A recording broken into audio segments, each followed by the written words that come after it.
da Universidade de Coimbra, o professor Mário Santiago Carvalho e o Dr. Roberto Martins Junqueira, por esta magnífica iniciativa que nos tem agregado nas últimas semanas e que nos tem permitido não só participar ou assistir a conferências, mas participar em debates particularmente estimulantes num contexto genérico, quanto mais neste momento de pandemia. A minha comunicação constitui, por assim dizer, um segundo aspecto, faz o díptico, o segundo volet da comunicação anterior, mas, por outro lado, ela procura ter alguma independência. Claro que, do ponto de vista filosófico, é de complexo que estabelecermos fases e períodos e mutações. Falamos às vezes do primeiro Wittgenstein, de um segundo Wittgenstein, eventualmente um terceiro Wittgenstein. Em Heidegger também é importante a questão da guerra. Enfim, no caso de Marinho, tentei dar conta que o problema não é tanto de haver um primeiro, um segundo e um terceiro, porque ele próprio assume como essencial na sua vida de pensador o que ele chama de transmutações. Há um conjunto de transmutações. Ele não se sente preso, portanto, não tem fidelidade a si próprio, tem fidelidade ao pensar e à verdade que lhe advém pelo pensar. E, por outro lado, muitos dos temas que aparentemente são novos, são inovadores e que ele próprio reconhece que constitui a tal transmutação, por vezes, num dos textos que eu vou mostrar, até falei em cambalhota. Depois, quando nós temos esta percepção de uma obra a partir do seu espólio, e esta é a característica, a meu ver, rara no panorama filosófico contemporâneo europeu, e além de português, é que nós podemos conhecer versões preparatórias dos textos, alternativas, e perceber, por assim dizer, reconstituir caminhos. Percebemos que a obra dele é constituída por níveis e por registros que de algum modo eram ignorados uns dos outros, que se ignoravam ou que eram autónomos uns dos outros. Marinho era, portanto, seguia um pouco um dos seus, neste caso, um dos seus pensadores de eleição, que era Spinoza, e a esta ideia de cautela. Professor, Diga. permita-me uma coisa. Eu acabei de entrar através do telefone porque o computador voltou a ser. Quer que eu grave? Que seja eu a gravar? Eu irei registar através do telefone, mas é para que tenha a consciência de que possivelmente houve um corte. Peço desculpa, não volto a interromper. Diga uma coisa, Robert, se me permite. Começo eu a gravar ou é inútil? Eu nem sei. Solicito para o anfitrião, portanto terá que ser o Robert a tomar essa iniciativa. Através do telefone é muito difícil que haja problemas com os ataques ao Zoom. Muito bem. É o que eu vou fazer a partir de agora. Tá bem. Muito bem. Não tenho, da minha parte, não tenho problema sobre isso. Portanto, estávamos, de algum modo, a dizer que este reconhecimento que o espólio nos dá permite, por outro lado, perceber que aquilo que Marinho considera uma transmutação, uma cambalhota, um novo ponto de interesse, nós percebemos que ele estava já presente 10 anos antes. Enfim, um dos temas que nós hoje iremos ver é uma questão sobre as características, havia o que ele chama uma cosmologia e os elementos fundamentais do espaço e do tempo, e que são, digamos, muito pouco tratados na teoria de ser da verdade e são fundamentais nesta parte final do pensamento dele, mas o que eu chamo de proto-versão, isto é, na versão desenvolvida entre 50 e 53, nós encontramos vários capítulos com intuições muito próximas. É como se ele, de algum modo, se valasse a si próprio nos seus caminhos, ou aquilo que inicialmente era uma intuição, e só mais tarde, e com outra maturidade, pôde ser plenamente assumido e reconhecido. E o mesmo nos aparece em outros temas, sobre a questão do humano, sobre a questão de Deus, sobre o ateísmo. Portanto, Marinho tem esta característica de nós podemos, como objeto de estudo, como tema de estudo, de hoje podemos ter uma visão muito densa, muito espessa, muito elaborada O período de 60 e 61 a 75 é aparentemente um momento, do ponto de vista da existência de Marinho, onde ele teve melhores condições, digamos, materiais e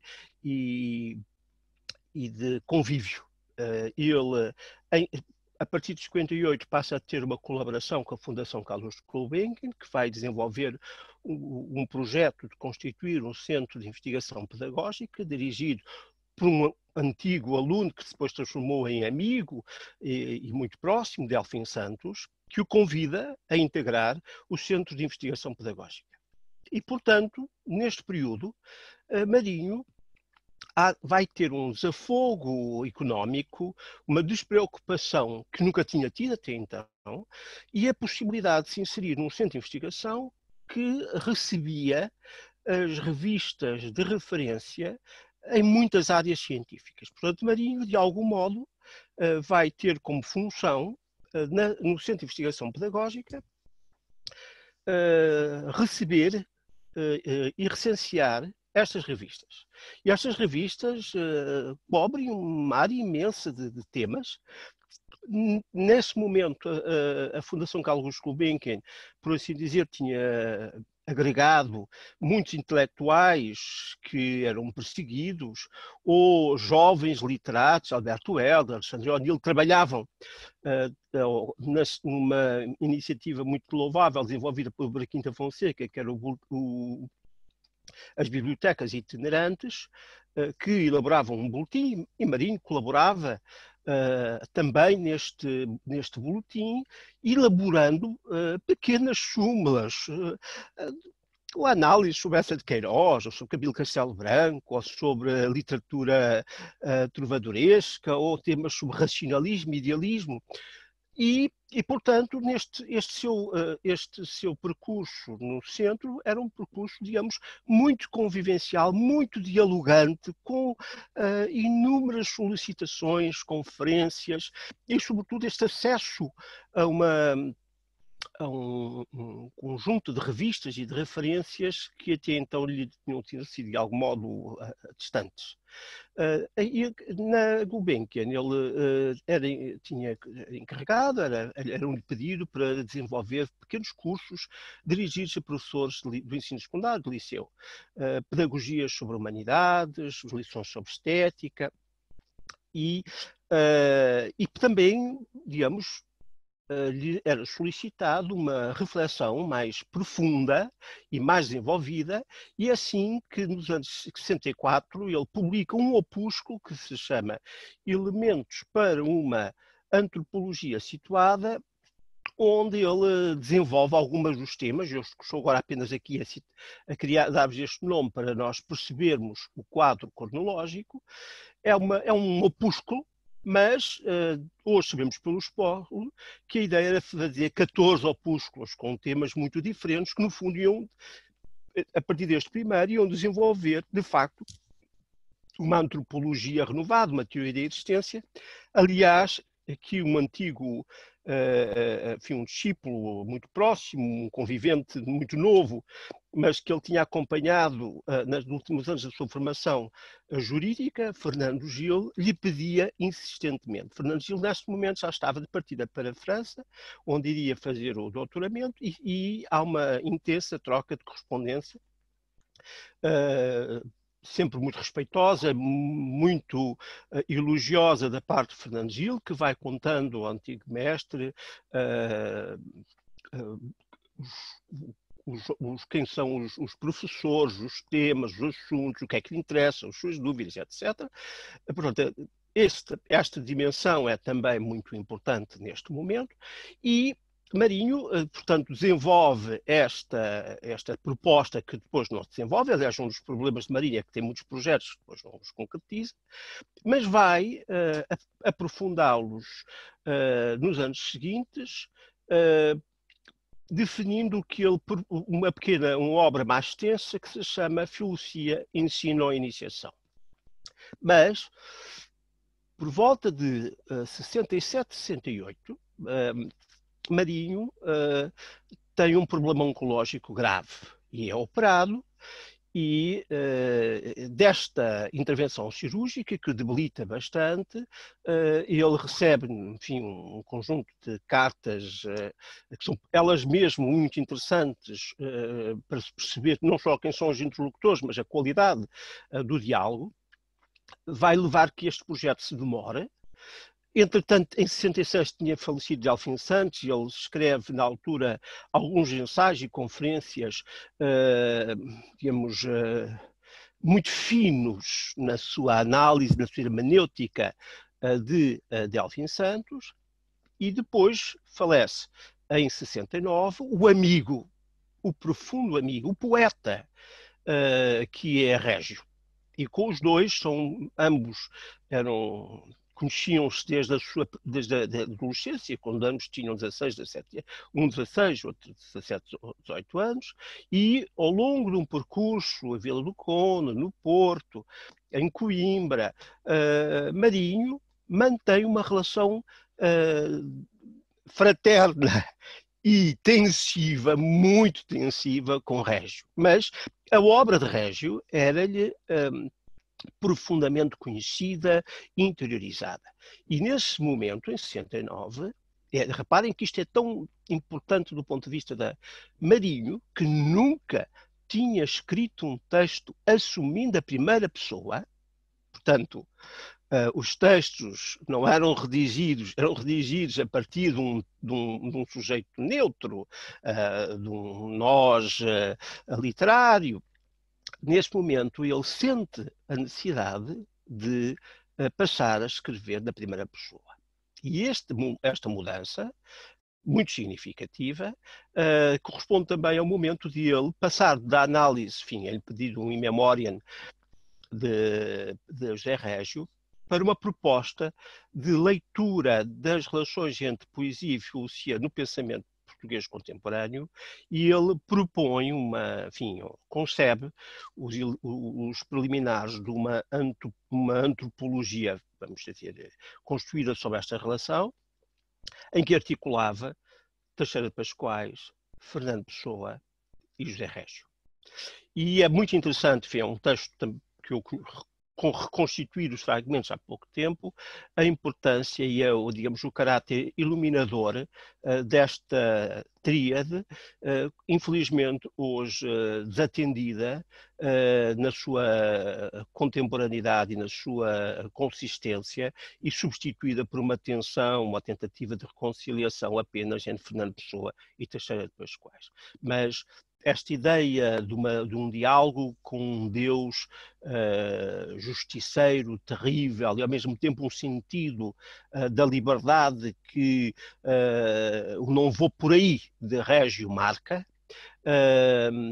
são fundamentais como contraponto para percebermos Marinho. Marinho é um pensador que se assume claramente devedor dos que lhe são próximos. Marinho não se pretende original. E isto é particularmente curioso. Marinho não se pretende original. Marinho preocupa-se, enfim, mesmo quando lhe apontam que a noção de decisão fundamental da teoria de ser de verdade já se encontra no idealismo alemão, Marinho, claro, certamente. Portanto, o problema da originalidade, e é um tema que vem desde os anos 30, desde os tais ensaios de aprofundamento que ele quer contrapor aos ensaios que ele acha superficiais de António Sérgio, há uma necessidade de ultrapassar os critérios humanos digamos, do valor e da valorização para se colocar perante uma axiologia mais radical, mais decisiva, verdadeiramente sustentada por uma dimensão espiritual. Portanto, em 72, ele publica Filosofia, Ensino à Iniciação. E em Filosofia e Iniciação, que era suposto ser uma análise dos programas da reforma Veiga Simão e das dificuldades que ela colocava, é uma reconsideração sobre a situação espiritual e intelectual da Europa, os problemas que ela debate e os problemas fundamentais, que é ensinar e aprender. E não vistos de um ponto de vista, digamos, de uma certa pedagogia, mas a partir, digamos, das exigências que se coloca, isto que é o centro da sua reflexão, este espírito, este insubstancial substante, que é uma iniciação ao absoluto. E, portanto, ele, em 72, publica isso e prepara, nesse período, a publicação de uma obra, Verdade, Condição e Destino, no pensamento português contemporâneo, que é uma encomenda, é um pedido feito pela Gulbenkian, digamos, disse que ele entrou em 60 no Centro de Investigação Pedagógica, mas verdadeiramente ele tinha recebido logo em 58, 59, não tinha datas certas, esta incumbência, esta bolsa da Gulbenkian, para escrever uma obra sobre o pensamento português contemporâneo. E também aqui, Marinho retoma projetos que vêm desde os anos 50 e os seus estudos de articulação e de compreensão, não de uma compreensão simplificada, não de um ecletismo, mas de uma tentativa de perceber como se aproximam e diferenciam nas questões essenciais. E todas as perspectivas são relevantes.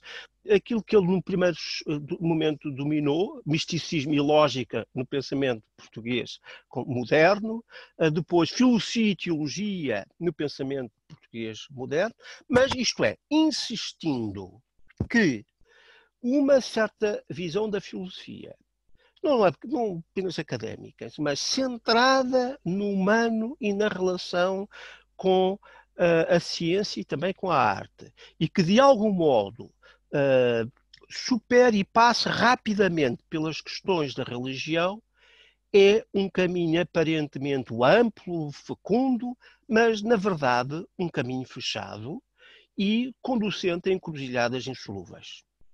E, portanto, o problema da filosofia e teologia, quer seja dos descrentes e dos que levam a dúvida interquental, ou que colocam uma perspectiva teológica radical, heterodoxa, Sampaio Bruno, ou que tentam pensar a relação totalmente separada, Amorim, Viana, por exemplo, nós percebemos que ao longo dos anos 60, e a par de outros textos, Marinho vai pensando, como ele diz, o significado e o valor do pensamento português e, enfim, sabemos que em 73, mais ou menos, escreve Eduardo Lourenço,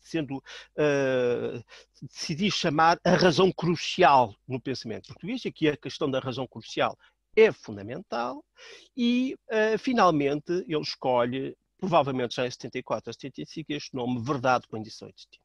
E vejam que o problema não se trata de pôr a verdade no fim, trata-se de colocar a partir de como é que a verdade se coloca a cada um dos pensadores que no século XIX até ao século XX são fundamentais, Cunha Sanches, Amorim Viana, Antero Quental, Sampaio Bruno, Leonardo Coimbra, e depois, num segundo momento, os problemas que da segunda metade do século XX estruturam, alicerçam, problematizam o pensamento português. E aí, nesta obra que refere a questão da positividade, da ciência, do que é que se determina como profecia, o papel do mito, da poesia e da escatologia, nós vemos Marinho atento a uma pleiade de autores, de correntes, de posições, numa assunção justíssima. É muito interessante quando nós vemos o que é que ele diz sobre Agostinho da Silva. Pouquíssimo. Mas o que diz de um modo muito e muito fino e sem nem exageros, nem depreciações. E este é um dos aspectos interessantes desta fase da obra da terminal. E era mais ou menos o cenário que mesmo as pessoas próximas possuíam de Marinho.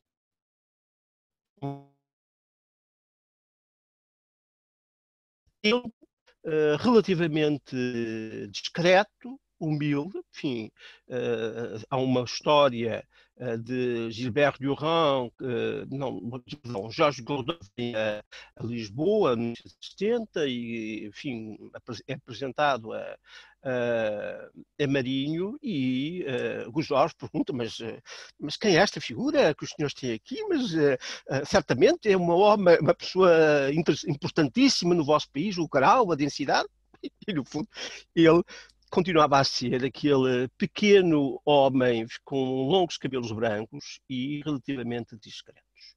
E, portanto, este cenário, que é também muito este panorama relativamente superficial, mas importante, esconde, de facto, uma outra obra. E esta outra obra também está animada dos diálogos com as muitas tertúlias e grupos que Marinho vai cultivar e que está integrado neste período. Marinho, apesar de uma grande distância relativamente à filosofia portuguesa, mantém uma relação muito intensa com Álvaro Ribeiro, com o qual se encontrava quase diariamente, e com o grupo de jovens pensadores, na altura, que em torno de Álvaro Ribeiro circulavam. Estamos a falar de António Quadros, de Orlando Vitorino e António Telmo, de Francisco Sotomayor, Luís Furtado Guerra, que era bastante mais novo, António Brás Teixeira, Afonso Botelho, num movimento que, genericamente, depois de ter publicado 57, uma revista, digamos, bastante ativa e militante, de asserção e defesa da filosofia portuguesa, se vai constituir como um movimento da cultura portuguesa. E, no entanto, Marinho mantém uma grande distância relativamente ao movimento. Essa distância é uma distância que tem que ser compreendida para nós percebermos que mesmo quando ele fala de uma filosofia situada, ele pensa a situação a partir da singularidade do pensador, não da qualidade ou especificidade de uma tradição cultural. O que lhe interessa, e esta é uma definição, digamos, em que podemos encontrar uma fundamentação metafísica, o que lhe interessa é a qualidade do pensador e o modo como cada um, mesmo se, por um lado, reconhecendo que todos os homens e todos os humanos são dotados desta qualidade, mesmo que seja incoativa, que não esteja desenvolvida, e o que lhe interessa é esta singularidade e a situação. E a situação não significa a situação cultural, mas uma vivência profunda da dimensão simbólica em que, inscritos na natureza, nós vivemos. Muitos exemplos que ele dá nesta época são sobre o rio Douro e os salgueiros das margens do Douro, em Massarelos, onde ele vivia, das flores, enfim, ele nessa altura passava férias no Mocifal, nas flores do campo, nos confrades da serra, das árvores, das crianças que brincam, isto é, para ele situado era o concreto, concrescer, é aquilo ao qual imediato nos situa concretamente. Não é a partir da literatura ou de nenhuma tradição ou de nenhum conjunto de dados que literariamente ou filosoficamente ou ideologicamente em qualquer registro se possa organizar, mas só lhe interessavam os poetas ou os outros pensadores na medida em que eles têm esta dimensão da concretude. E Marinho, mesmo, por exemplo, no caso de Fernando Pessoa, se afastava porque não achava como um poeta da decisão, um poeta talentoso da decisão extrema, a que lhe faltava um dado de entusiasmo, de talento, mas sobretudo de inspiração que ele encontrava em Régio.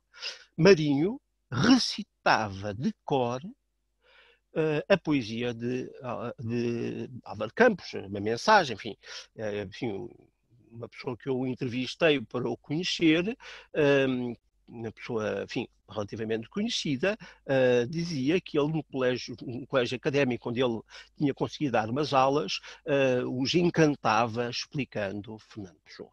Portanto, Marinho não tem aqui nenhum preconceito ideológico, não tem nenhuma visão culturalista. O que lhe interessa é a expressividade, esta dimensão revelacional de que eu já insisti no outro dia.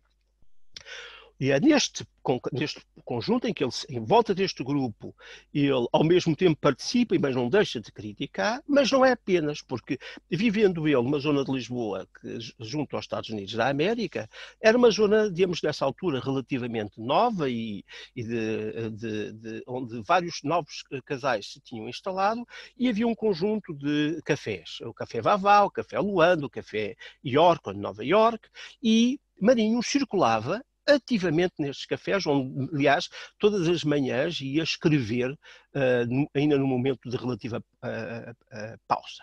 E é neste grupo, num destes cafés, onde ele conhece o grupo do Vavá, enfim, onde havia bastantes cineastas e músicos, mas, sobretudo, havia pessoas ligadas à filosofia, e eu cito aqui o Bruno da Ponte, o editor da Minotauro, e depois vai ser a Salamandra, um homem muito ligado também às artes plásticas, os irmãos Gil, José Gil e Fernando Gil, João José Esteves da Silva, Luís Costa Dias, e este grupo, e sobretudo, enfim, no qual participava o seu genro, Alberto Ferreira, e a sua filha, Maria José Maria. E era um grupo, do ponto de vista político, digamos, muito diferente dos espiritualistas, monárquicos, conservadores da cultura portuguesa. Completamente diferente. E Marinho, Marinho não tinha aqui nenhuma postura dupla, pelo contrário. Marinho participou em várias iniciativas muito discretas, enfim, por exemplo, assinou algo que o podia e que o prejudicava, assinou o documento pedindo a libertação de Álvaro Cunhal quando ele esteve preso para além das normas jurídicas, enfim, da sentença. Portanto, assumiu esta posição, como ele tinha assumido posições de defesa política, por exemplo, de Humberto Delgado, mas empenhava-se em trabalhos como uma sala de estudos para trabalhadores estudantes, uma sala que existiu na Avenida de Roma, e do qual Marinho lhe dava, enfim, aulas a pessoas e ajudava. Além deste grupo, Marinho participava também nos encontros com os jovens católicos em torno do Tempo e o Modo, por exemplo. Também, um pouco mais tarde, nas tertúlias de Natália Correia, primeiro num hotel da Avenida da Liberdade, ou perto da Avenida da Liberdade, depois no Botequim. Portanto, aquilo que eu vos queria aqui um pouco dizer é que nós temos aqui um homem profundamente convivencial.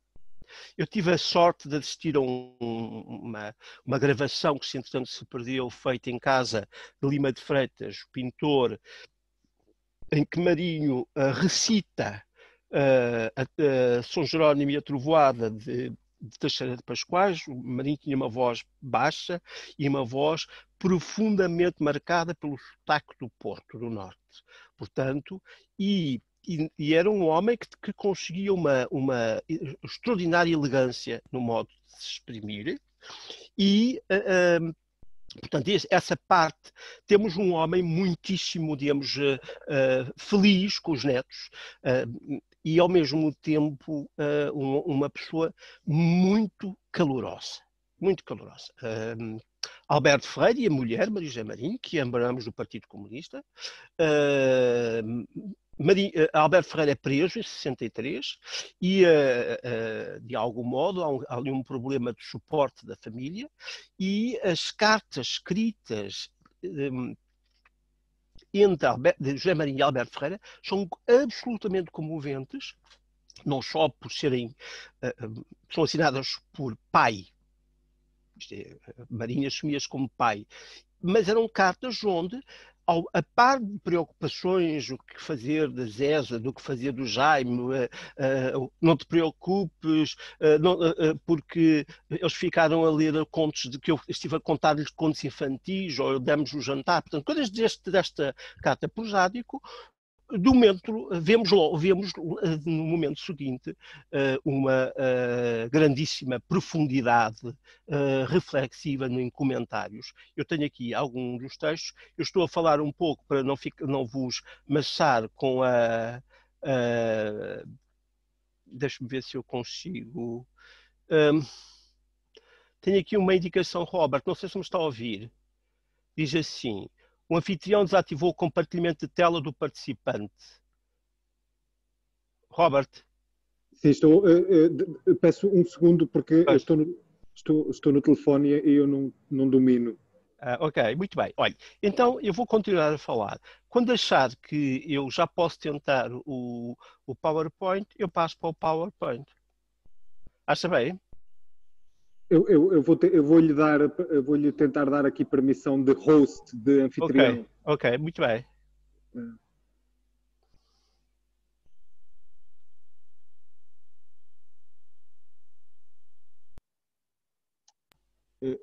Por favor, teste agora. Já está presente a imagem? Sim, sim. Muito bem. Portanto, enfim, esta é a imagem que as pessoas recordam, um homem muito de cabelos brancos, taciturno. Este é o panorama que eu já apresentei do que é inédito, projetado e não publicado, e o que verdadeiramente o pequeno grupo de textos que foram conhecidos. Nesta última fase, além daqueles que eu vos disse, a Teoria de Ser da Verdade e alguns artigos publicados nas revistas Espiral, ligado ao grupo do Movimento da Cultura Portuguesa, do Tempo e o Modo. Marinho, eu esqueci-me de vos dizer aqui há pouco, importante. Dentro dos discípulos de Marinho, há claramente aqui duas pessoas muito diferentes, uma Orlando Vitorino e Alberto Ferreira. Alberto Ferreira, que, como vos disse, era casado com a filha e que era um homem que tinha um trabalho primeiro como regente agrícola, depois fez os estudos histórico-filosóficos, depois começou e tinha uma produção literária, ensaística, de que Marinho comentava e apreciava muitíssimo, e que nós vamos ver provavelmente um excerto de uma carta, e Orlando Vitorino, que ele tinha sido seu explicando, e depois Orlando Vitorino vai ter uma carreira ligada primeiro ao direito e também ao teatro. E Marinho tem aqui uma relação muito próxima com Orlando Vitorino em torno do Teatro Estúdio de Lisboa. Marinho escreve alguns textos de apresentação para a revista Teorema, e depois, quando em 1964 publica uns textos muito complexos e muito difíceis, das poucas vezes em que ele publica o que verdadeiramente ele pensa, não este registro da pedagogia, da interpretação filosófica, mas quando Marinho publica estes textos, normalmente aforísticos ou curtos, há uma surpresa, porque os textos são de uma extraordinária densidade e, de algum modo, colocam-se num registro muito próximo, mas, de algum modo, de uma altitude especulativa, digamos, inusitada. E o próprio Orlando Vitorino fica sempre um pouco perplexo na altura quando ele ensinou e representou uma peça por ele escrita chamada Tonga Tabu, e o público fez uma plaquete com, digamos, um comentário sobre estes tais aforismos. No outro dia já vos tinha apresentado aqui as capas, não só das obras que foram publicadas ainda em tempo, que são todas elas muito, muito curtas. Depois a edição, digamos, já a edição Príncipe, esta edição que estou a organizar, em que se publicam não só o que já estava publicado, mas com versões e sobretudo, os inúmeros textos que Marinho foi publicando e que não se conheciam. Depois, os registros de que já vos falei, para vos dar conta daquilo que me interessa fundamental desta parte, explicar-vos o tal nódulo teorético. Marinho, como eu estou aqui a resumir, começa por desenvolver, ainda muito jovem, dos 24 e os 30 anos, mais ou menos, ele publica uma espécie de obra de antropologia escrita como um conjunto de aforismos, aforismos sobre o que mais importa, que é suposto ir ser publicado pela imprensa da Universidade de Coimbra, não é. O texto é depois modificado nos anos 50, tenta novamente ser publicado. Ele tenta, Álvaro Ribeiro tem um projeto daquilo que vai ser as edições de Guimarães, de estudos e ensaio, de publicar também os aforismos. Marinho também não consegue publicar porque os textos estão demasiado reescritos.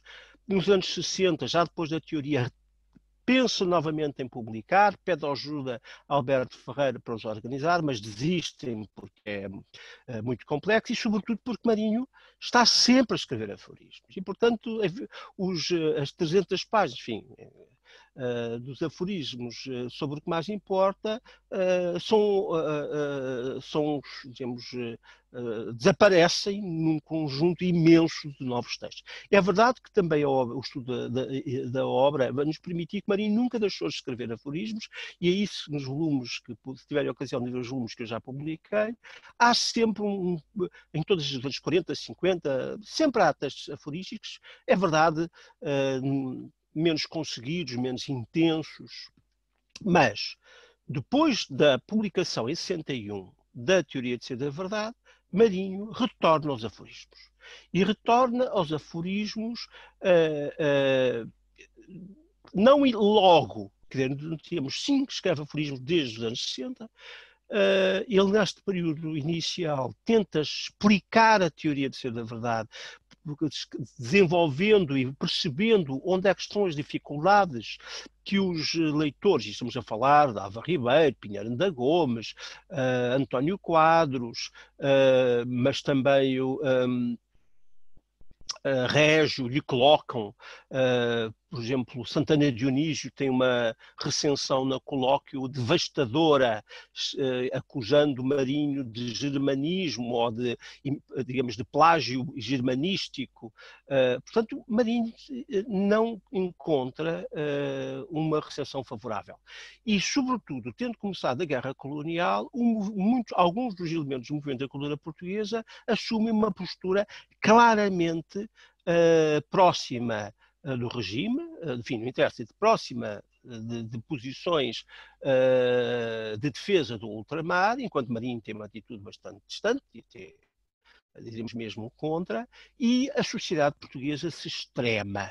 E se calhar este é o horizonte que nós perdemos quando só elencamos os tais grupos. Marinho é um homem que passa da esquerda para a direita, dos literatos para os artistas, dos cientistas para os especulativos, dos que se interessam pelo esoterismo, que é um tema que pouco estudado, mas existente, é a introdução em Portugal de muitas perspectivas esotéricas, alquimia, magia, astrologia, enfim, é tudo isto, este universo, este caulo cultural possível depois da Segunda Guerra Mundial. Marinho cruza sem se ficar presa nenhum. Dou-vos, por exemplo, um dos autores do Eranos, do grupo Eranos, Henrique Orban, publica nessa altura uma obra que se chama Histoire de la pensée islamique, História do Pensamento Islâmico.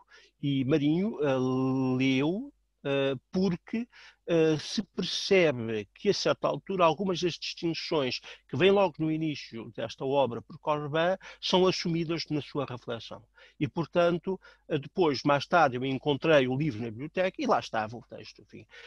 O que significa que há aqui também um alargamento de horizonte cultural. Como eu vos disse, Marinho, nessa altura, tem acesso a uma biblioteca de revistas e de livros bastante mais rica do que ele até então podia aceder. Há conhecimento sobre o Vedanta, interessa-se sobre o pensamento chinês, em particular Lao Tse. Portanto, também se interessa muito pela teologia cristã ortodoxa.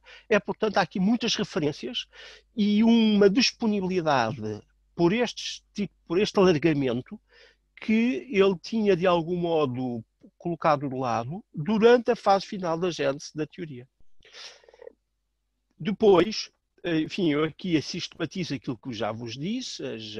Há aqui uma pequena referência curiosa, umas personagens interessantes que aparece ali, que Marinho nas suas tortúrias, é a escritora Anna Atherley, nessa altura muito jovem, muito bela, enfim, as fotografias mostram Marinho é um homem muito sensível a esse tipo de beleza, mas ao mesmo tempo intriga esta perspicácia e a qualidade interrogativa de Anna Atherley, estabelecem uma amizade muito interessante.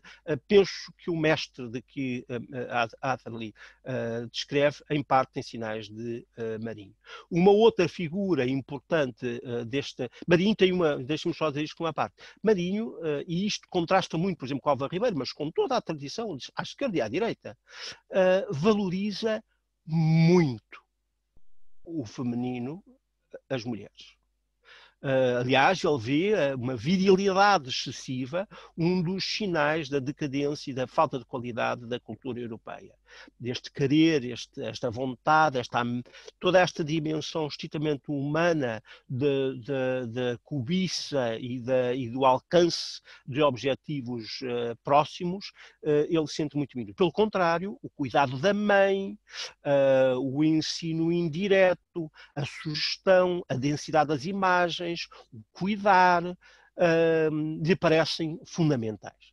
E notáveis elementos para uma antropologia situada efetivamente, está construído na analogia entre entre mãe e filho e mestre e discípulo.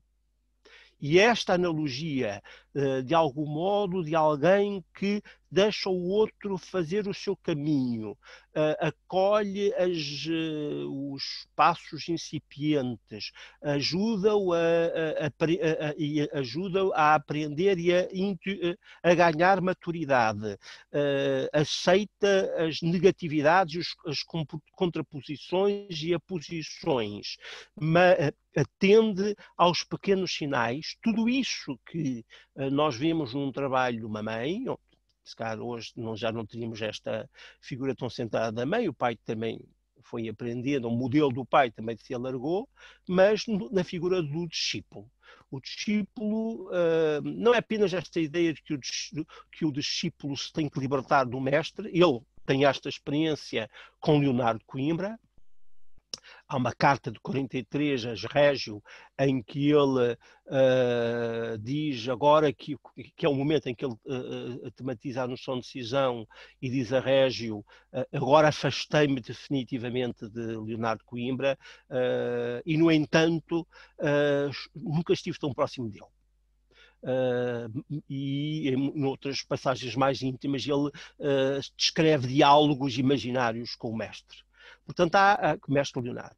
Portanto, há aqui um outro regime, um regime mais verdadeiro, menos construído sobre normas ou de lugares comuns, mas mais autêntico, que me parece muito interessante. Portanto, eu queria também dizer uma outra obra que ele propõe no tal período que eu conhecido com a doença e com a convalescência, uma proposta que ele iria desenvolver com os colegas do Centro de Investigação Pedagógica, e o Centro de Investigação Pedagógica estão lá Rui Grácio, Rogério Fernandes, Arquimedes da Silva Santos, além, portanto, como disse, Marquinhos da Fonseca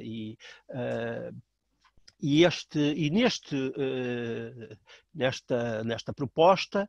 Nesta ocasião, Alberto Ferreiro está a escrever e a estudar o romantismo português, e então Marinho concebe uma história das ideias e ideais pedagógicos. O título está cortado, que nós temos dos 16 capítulos, cerca de 8, 9 capítulos, todos eles interessantes, mas claramente ainda temos pena de ele não ter sido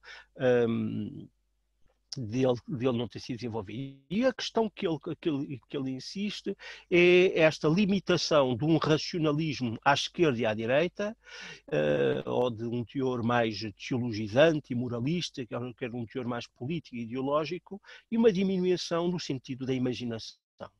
E isto diminuiria a qualidade da educação, que para ele é sempre algo do crónico e do tópico. Depois, finalmente, ele publica, ou prepara para publicar em 75 a obra A Verdade, Condição e Destino, que já há pouco vos falei. A primeira parte é constituída por uma análise amorindiana, Terquental, Cunha Seixas, Sampaio Bruno e Leonardo Coimbra, e depois por uma análise sobre a situação da filosofia da segunda metade, digamos, os problemas e os dilemas. É aqui muito importante distinguir esta dimensão escatológica que ele vê numa filosofia da saudade, uma filosofia profética, e por outro lado a distinção entre um humanismo, ou uma relação ao humano, e uma antropologia. E Marinho é muito crítico relativamente ao humanismo, e pelo contrário importa-lhe todo o contributo da antropologia cultural e de um aprofundamento do antropológico para dar conta desta vivência essencial. No outro dia já vos apresentei algo que nos é importante, que é as listas que ele fez das obras que iria publicar.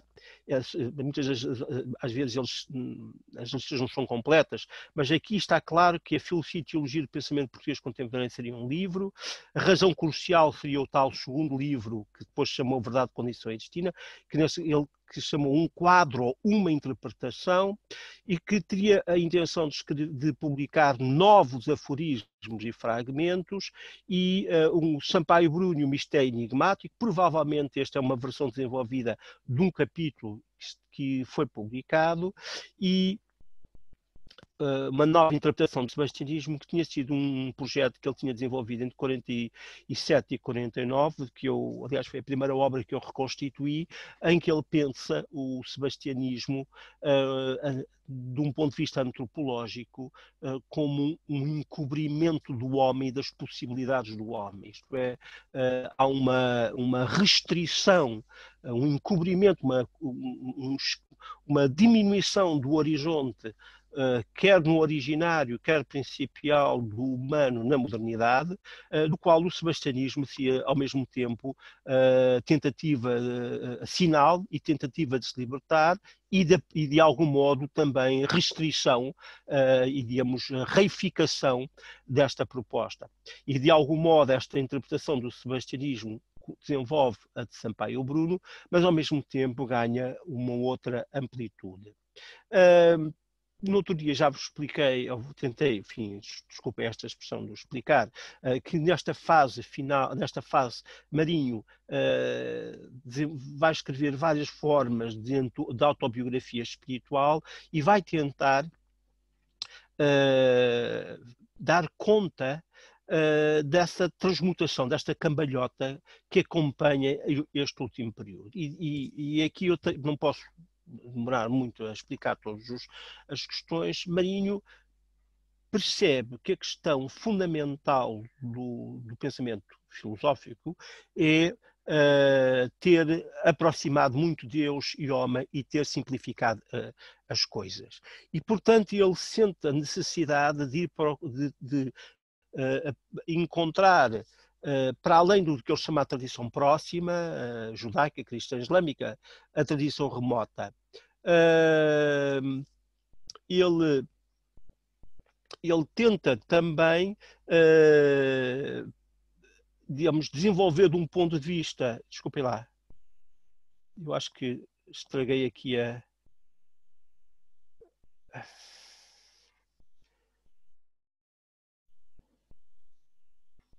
Eu lamento, acho que fechei o PowerPoint sem... Eu vou tentar... Professor, permita-me também sugerir que, uma vez que está como anfitrião agora, se puder olhar para o bonequinho que diz participantes a ver se está alguém na sala de espera. Onde é que eu vejo isso? Participantes 15. E o que é que eu faço? Não, se aparecer, aparece logo no topo com a opção admite. Admitir ou recusar. Só estão as pessoas que estão a participar, mas eu não estou a ver aqui essa opção. É porque aparentemente todos estão admitidos, não é? Sim. Obrigado. Pronto. Eu cometi aqui um erro disparatado. Como é que eu vou...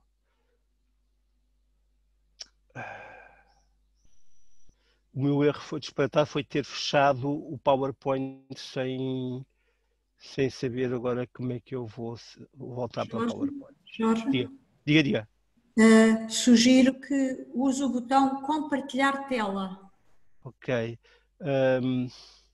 Deixe-me... O meu disparate foi maior, é que eu fechei o próprio PowerPoint, em vez de... Não é apenas um problema de... Portanto, o professor está a usar Windows ou Mac? Windows.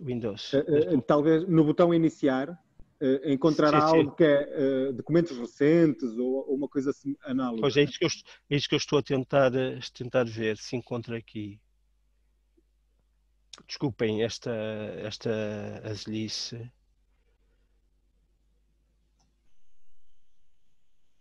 A Gênesis. Desculpem.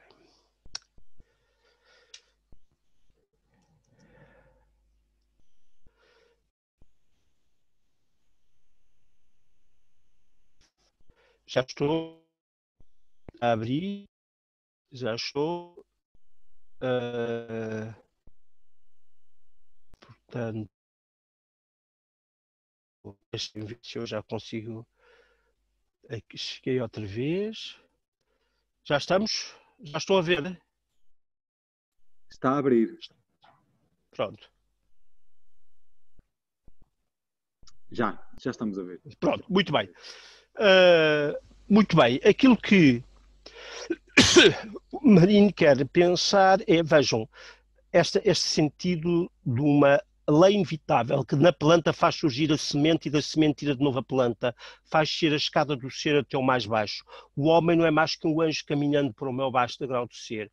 Como o anjo é Deus a meio da descida. Quando tiver sido alcançado o fundo esvaziado de todos os alcatruzes, encher-se-ão de novo e sempre as mesmas águas. Pois todo o ser é Deus e não há senão Deus. É o segredo supremo, já visto, é que Deus, sendo, se refaz, no entanto, incessantemente, desde o mínimo ao máximo, desde a parte ao todo. E ficamos, portanto, aqui com esta aparente visão de um ser que é um único ser, que é Deus, e que tudo o resto se constitui a partir digamos, um multi e se refaz em múltiplos círculos. Ora, Marinho, por um lado, procura, e este é o primeiro aspecto, perceber que o seu pensamento, que não, como vos disse, não é original, constitui uma ontofenomenologia. E ele vai encontrar esta teoria da cisão e todo o seu desenvolvimento num conjunto de autores, isto é retirado numa das notas, em que se percebe que esta ontofenomenologia, ele não a vai aqui referir a Husserl nem a Heidegger, mas vai encontrar na Ética, em Leibniz, em Spinoza, em Kant, em Schelling, em Hegel, e, portanto, nós temos aqui uma genealogia de pensadores em torno daquilo que ele chama a noesis essencial. Mas, num dos textos que ele está a tentar perceber, é que esta visão que nós temos e que a filosofia tem, esta visão fenomenológica, reconduz um homem a uma visão relativamente restrita e, por exemplo, marcada pela tradição helénica, judaico-cristã, e que, portanto, a história do homem é muito mais complexa. É necessário pensarmos a pré-história, as tradições remotas e todas as outras formas de pensar e que não são articuladas por um modo de entender o raciocínio e a posição do homem, que é próprio da tradição, diremos nós, europeia e ocidental. E, portanto, ele neste pequeno texto, ele fala de si mesmo como dizendo que ele próprio também foi enganado ao sempre pensar que a grande falácia da Europa, após o cristianismo e os gregos, era sofismar o universal e confundir o universal com o iludido ao majorado geral da humana geração. E que todos, por assim dizer, se pensavam como cristãos. Ora, esta forma que eu não tenho tempo de aqui de vos ler, porque e os textos são muitíssimo densos e subtis nas suas formulações, levam, por um lado, a reconhecer algo que de algum modo se diminui, algo que já estava presente também na teoria, de que Sócrates não vai tão longe na interrogação de quem pensa este daimon, quem é este daimon, e que, pelo contrário, a filosofia é, digamos, contaminada por uma visão sofística. Em alguns aforismos ele fala mesmo, no fundo, haver duas Grécias. E esta experiência leva, no entanto, a pensar o que é a verdade. E o que interessa, portanto, a interrogação é o que é verdade e o que é que podemos dizer como verdadeiro. E esta é uma profunda verdade do pragmatismo. Mas para isso, deste jogo de verdade, em que a falsidade, o erro, contam também, é necessário nós percebermos que há aqui um jogo divino, porque ultimamente só há uma única verdade. E isto leva-lhe, por um lado, a pensar a necessidade de sempre, em relação com o outro, o homem é outro para si, nem medida de todas as coisas, como já fora para os sofistas, nem portador de medida de todas as coisas, como para Sócrates, mas portador da responsabilidade de encontrar a medida de todas as coisas. E como não tinha insistido, a questão fundamental é esta responsabilidade. Do nada sem razão e do nada com razão, já foi dizer, o nada são pontos essenciais.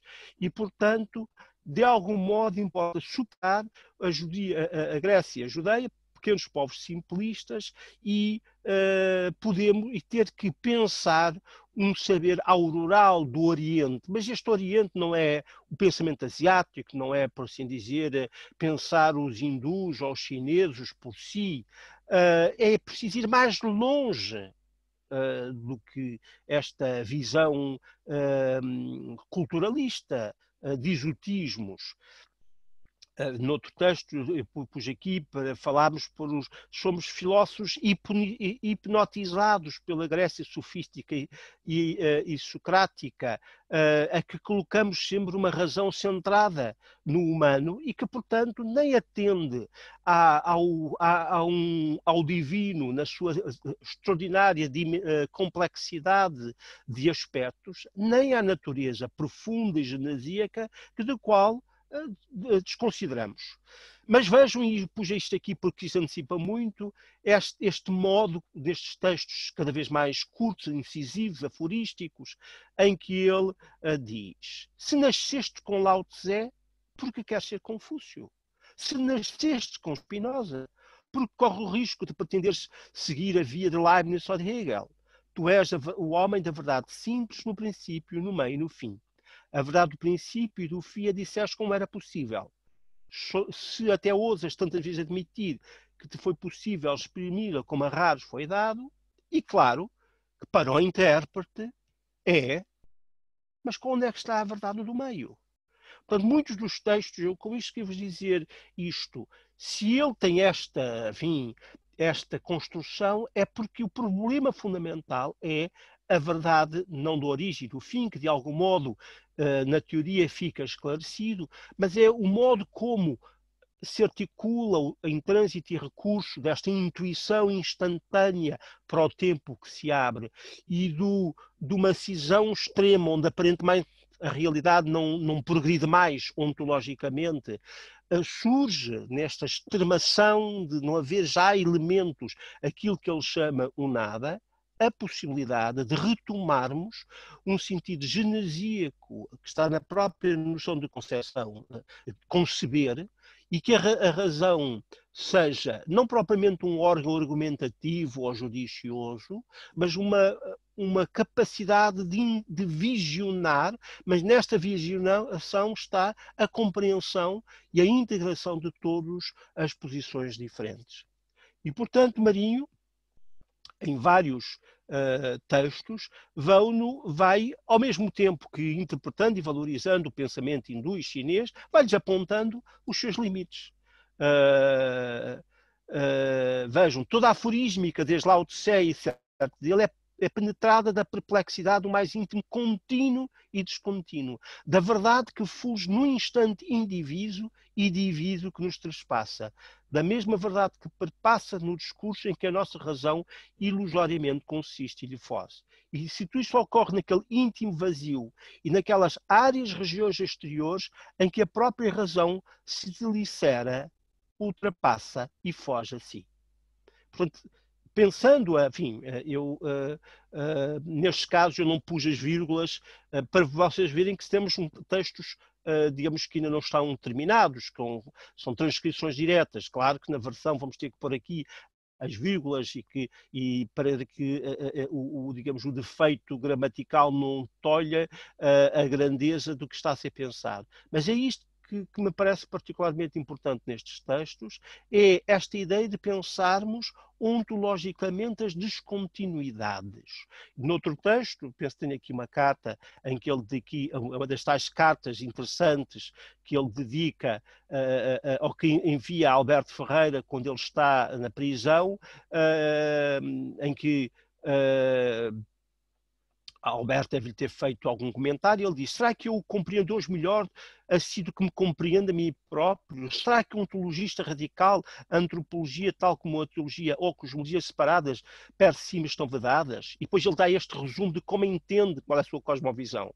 Todo o real me aparece em fluxões ou pulsações rítmicas, como absolutização ou desabsolutização, num sentido que autenticamente chamar-se ou se aliena infinamente todo o não ser, sob outro aspecto, ser e não ser, ambos minúsculos ou noutros e análogos reflexões e pulsações rítmicas entre o que cresce e o que magnifica ou diminui-se e empobrece, transita e regressam nos ciclos do grande ciclo, a que tudo afinal reintegra incessantemente na harmonia. E estão a ver este fôlego num parágrafo resumir uma visão ontológica e metafísica muitíssimo complexa. Claro que também aqui ele vai dizer, sim, e a minha visão interfunde Parménides e Heraclides, Spinoza e Leibniz, Schelling ou Hegel, também Giordano Bruno e Nicolau de Cusa. E, portanto, enfim, depois o texto vai desenvolver, vai também falar sobre Álvaro Ribeiro e também tem o que o nosso Álvaro Ribeiro chamou a filosofia portuguesa, implica aceitar uma imagética e uma simbólica mítica religiosas ou católicas. Mas como é que isso foi pensado? Foi verdadeiramente pensado esta imagética, esta simbólica? Como é que nós podemos, logicamente, e isto é também um modo de crítica a Álvaro Ribeiro, podemos corresponder a todas estas significações. Também trouxe-vos um pequeno texto que ele dedica ao jovem Gil, para vocês também verem aqui, vir do uno ao múltiplo que foi a humanidade. Hoje, contudo, as formas de regresso de Platão, plutinos medievais, vemos-las como demasiado simples. Não será que confundir o múltiplo com o diverso? Não é Deus que está para além do nada, sabemos Deus que está aqui em toda a parte, em todo o instante e tempo, no seu lugar, no sem parte nem tempo. O nada que se interpõe é com Deus aqui, separa-me de mim separa o que sou, o que sei, a negação de Deus em todo o instante, em tempo, no seu lugar, no sem parte, a negação e a afirmação tornaram-se suspeitas. Aqui vocês, ele e o seu pensar suspeitos, com o seu ser e pensar suspeitos, o mesmo em mim, outro mesmo em mim, não o, mas os, diria, após reflexão logo seguida, pois o múltiplo também dentro nos invade, e sou o único sem razão em mim de o ser.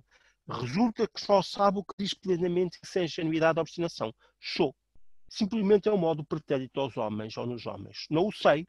Só ele se sabe e me sabe. No silêncio. Difícil silêncio. Como aceder ao silêncio.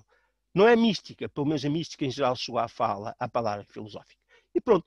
E com isto percebe um pouco isto que é termos um pensador que vai desenvolvendo com uma absoluta radicalidade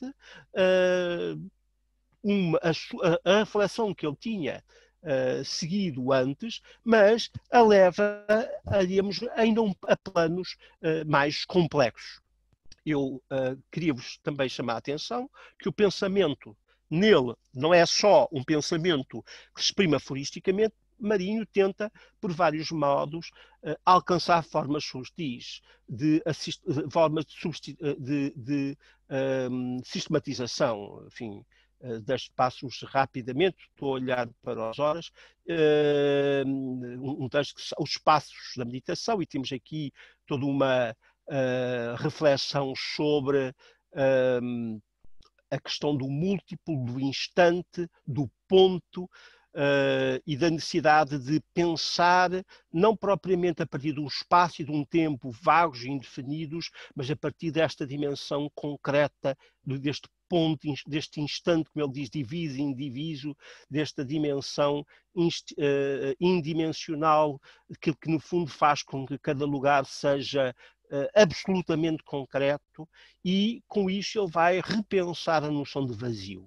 É um tema que nós também encontramos em Lao Tse e que é particularmente interessante, ele reconhece neste sentido. Mas, por exemplo, este texto, Nada como Noite do Ser. Não tenho tempo de ler, mas o texto é também magnífico, onde ele pensa a dualidade, o dual, o homem e a mulher, o sol e a lua, a verdade e o erro, o bem e o mal, o ser e o nada, e, portanto, temos aqui alta especulação. Quer dizer, na tradição portuguesa, claro que temos magníficos textos especulativos do António Mora, vindos da tentativa de fundar um novo panteísmo, mas não encontro uma língua portuguesa tão, ao mesmo tempo, tão dúctil e tão expressiva, barroca. Ele próprio se diz que escreve barrocamente, para dizer o essencial, do único necessário e, sobretudo, este tom. Que tu penses o único necessário antes ou depois, isso não tem relevância se acaso o pensas. E depois continua sempre com este tempo. Portanto, vejam, não se trata aqui de um discurso brando, sem lucidez e sem vontade. Não vejam aquela referência que eu fiz a uma crítica à virilidade, falta de intensidade interrogativa. Vejam esta, suspendes-te no âmago do enigma perante o mistério sublime. Então tu, no seio da enigmática, alcançaste o vazio sublime de tudo quanto anseio pelo ser e pela verdade, para o que é seja por ti infinitamente, e a verdade impassível em tudo o que se move ou estático se suspende no ser. E, portanto, e depois os temas sempre com esta ideia da necessidade de retomar o que é caricatura, para além da caricatura. Hoje interessa-me cada vez mais o conhecimento do homem, e todo o humanismo cristão, ateu, agnóstico, que se revela no extremo perigo da absurda caricatura. É na relação do homem com o que está posto apenas em germe no seu íntimo que se encontra o homem. Ele revela-se na relação com o que na natureza há, ou para além dela, aparece como próximo sinal da presença. É absolutamente necessário que em si mesmo seja e consista o que noutra ele próprio se revela alheio, e há algo como alheio considero. E, portanto, não confies no homem. Não confies neste modo do homem se processar. Não, olho as horas e fico preocupado. Gostava de vos ler esta ideia. Os homens começaram a domesticar os bichos, surdos aos velhos titãs declararam domesticada a natureza sombria e misteriosa, pretendem agora domesticar-se a si próprios. Ora, não sabemos que a ferocidade se reprime com a cultura, a civilização, o urbanismo. A natureza junta em si guerra e paz, brutalidade e inocência. O homem se pode perder a inocência e a paz. Podemos imaginar uma balança entre o homem e Deus e o que chamamos natureza. Nesta balança, ora, a natureza está de um lado do que chamamos Deus ou do que chamamos humano. Quando o homem chamou a si mais alta a dignidade do ser e todo o princípio do saber perdeu alternadamente ou cumulativamente sentido, que para ele aparecia como natureza profunda ou divino transcendente. Assim, se o outro do homem não é apenas humano, restabelecer as relações que evanescem torna-se o mais urgente de todo urgente, e com mais razão para aquele que não tem fé em que se vanecer os vínculos com a natureza profunda. Há aqui também, enfim, a limitação da concepção das naturezas, e ele, reparem que quando está na Gulbenkian, ele dialoga muito intensamente com os biólogos da Estação Experimental, do Centro de Gulbenkian da Ciência. Enfim, há uma reflexão aqui sobre, também com os matemáticos, esta ideia do ponto, do instante, de que eu não terei tempo agora, mas eu apreciei muito esta frase, porque este aforismo, porque ele me parece muito significativo para o momento que estamos a viver. O inferno que um alto céu domina, um vago céu terreno tempera, pode ainda ser suportado desde a terra, suportado por nós com temor ou com esperança religiosa na graça divina, ou por outro, seu alternante saber filosófico da universal libertação. Que diremos, porém, do inferno na terra, onde depois se anularem os vínculos divinos, se anulam, grau a grau, de modo irreversível, os vínculos com a natureza profunda, genasiga, essa que se nos tornou mais remota que a relação com o divino revelado ou abscôndito. Capital aqui notar o vínculo análogo e unívoco também do irrevelado e absconde a natureza com Deus, e a dinâmica e estática verdade que está no fundo de tudo. A relação com um e outro e a meditação correspondente tornaram-se, grau a grau, cada vez mais raras. Esta relação profunda da natureza com Deus e da natureza com o humano e da natureza profunda genasíaca parece-lhe, e a mim também, como essencial. Mas em todo o texto, estamos a falar de, enfim, eu tenho aqui as 1000 e tal páginas de aforismos, sempre esta expressão muito concreta. Enquanto penso e escrevo, olho as aves, o profundo céu, a serra no extremo, estas flores mais perto, as crianças que brincam junto a mim. Alcanço agora, como muitas vezes, o sentir que no espírito, no pensamento, enquanto são do homem no homem, o sim da natureza me incide sempre. Mas o que me distingue dos meus análogos, hoje ou ontem, dos que desde Sócrates e Hegel perseguiam confiantes a via do racional e aparentemente razoável separatividade, é que sei de um íntimo saber de Deus e natureza, de um mais transcendente ou imanente divino, que em ambos em mim tem morada instantânea. E recorro para o que humanamente ou no divino para os homens me separa. E perdida a ilusão do fácil estoicismo, enquanto humanamente nos isolamos no meio do que realmente nos une, mas nos ultrapassa, a verdade está presente, com a sua diáfana alegria no âmago e no propósito de tudo quando pensamos. Tal é o outro sentido da solução do nada. Meus senhores, pronto, eu mais uma vez me demoro nestes textos, que são todos muito intensos, e difíceis de ler, são muito complexos. Deixo só com esta instigação ao leitor, não se chama assim, foi o que lhe chamei, diz assim: depressa, depressa, leitor, mesmo quando suponhas sem um dom filosófico, menos quando suponhas um destes modestos carentes extremados para que nada tem sentido, examina-te bem lá no teu fundo ou noutro fundo em ti. Não terás tu nascido para um destino bem diferente do que em ti consentiste? Quem em ti consentiste por deixares imputar-se em si o que sentes e por deixares em ti acanhar-se o simultâneo sopro e apelo do espírito? Não poderá tu dar-nos na ajuda? Não podes. Podes acaso afirmá-lo? Quem pode, em definitiva, afirmar o nada em negação? Não viste tu estas árvores, estes céus, estas crianças? Já te perguntaste por que são e para que foram? Dirás ainda que não tem direito de apressar-te.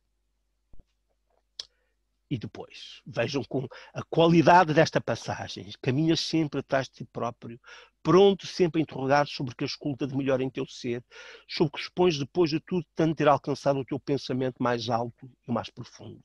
Expondes sempre a interrogar-te e a aceitar como minha coisa o teu ser e nula a tua verdade. Cuidado. Promover este fluxo e refluxo, esta pausa. Cuidado. Isto foi legítimo, segundo o destino. Isto foi imposto segundo a mais funda necessidade. Voltamos aqui a Spinoza. Não confundes, entretanto, o que por ti puseste ou retiraste com o ser de tudo em ti, com a verdade eterna e instantânea em ti. Interroga como que sabes que todo interrogar autêntico segue por ordem do Espírito omnipotente, porque saber de todo o juízo julga a si sublima na compreensão ultima, mas unívoca do que nos liberta. Algo de ti vai sempre também à frente de ti próprio. E, portanto, vejam, e isto que eu gostaria, enfim, um dia que o texto de Marinho for publicado, vos convidar a uma leitura lenta, demorada, um pouco como digamos, se abre uma página e deixamos que o acaso na nossa mão escolha naquele instante as páginas certas e de algum modo encontre em nós a ressonância daquilo que eu julgo que é absolutamente sério e grave num pensamento filosófico. Obrigado e desculpem esta demora, mais uma vez. Sempre os meus... Enfim. Estou agora disposto para as vossas perguntas.